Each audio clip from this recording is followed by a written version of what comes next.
Hey guys, welcome back or welcome to my channel. This is episode 1 of a Learn With Me series on saltwater aquariums, but I also post on freshwater, weather time lapses, and occasional gaming videos, so if you decide to subscribe, don't be surprised by the random content or the random timing.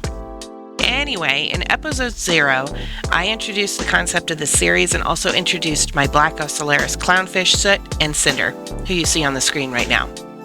They're still juveniles, which is why you see some orange on the front parts of their faces and on their underbellies. But from everything I've researched, they will be all black and white by the time they grow into adulthood.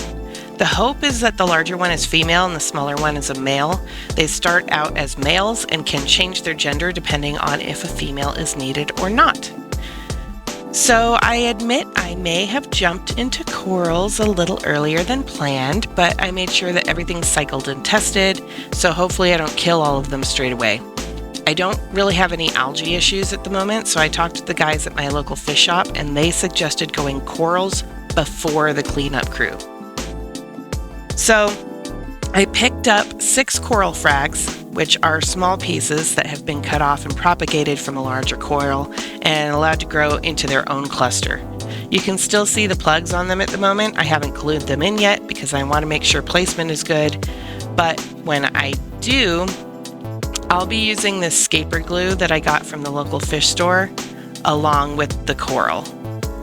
Side note, if you decide to start in on this too, make sure you use glue that is fish safe. So this scaper glue that I got, let me grab it. So this one right here, this is fish safe and I got it from my local fish store. That's what I'll be using to glue them in.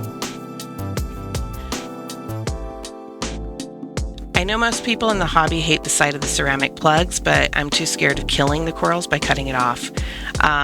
From left to right, we have 2 zoanthid frags, or zoas as they're commonly called. The one in front is called Spider-Man, and the one in the back is called Gorilla Nipples. They're just trade names based on colors and not scientific names. Then we have this cool polyp with fronds, and I totally forgot what the guy at the local fish store called it. If you happen to know, comment below. Then we have a green hairy mushroom at the top here, followed by some green star polyp, or GSP. And then in the back is a gorgonian. And I've tried to place all of these based on how I think they'll grow out. I'm trying to think ahead. That said, I may have to move them depending on light and current. Strength of the light is called par, and I don't have a par meter to get those readings, so I'm just going to have to go with my gut on it. That said, the built-in light on this Fluval all-in-one system is good, but not great, so I may end up swapping that out. As for flow, it's decent, but I actually ordered a power head to increase the flow in the tank as an upgrade to the system. I'll link it below in the description.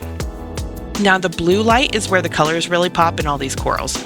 Honestly, I wasn't even planning on getting any green mushroom coral, but I think it's become one of my favorites here. I mean, look at that. Look at how pretty that is. Also, the one with the fronds is really pretty as well. See those oranges and the greens really pop. I honestly fell in love with something called pulsing xenia when I first saw them, but I've been warned against putting it in a tank. I guess it spreads like crazy and can really take over your reef. So maybe I'll start a xenia only tank at some point, but there's none in here because of that reason. Anyway, so with the lights off, all of the corals look really drab and brown. It's so crazy to me that just with the right lighting, you can get some super awesome colors popping in them. I found a really good article from the Woods Hole Oceanographic Institute on why this is, and I'll link it below in the description. Eventually, I'd like to also put some macroalgae and some sponges in here, but one step at a time. So lights on, there we go. Anyway, these corals look great on day 1. But I'll keep you all posted on how they fare with time.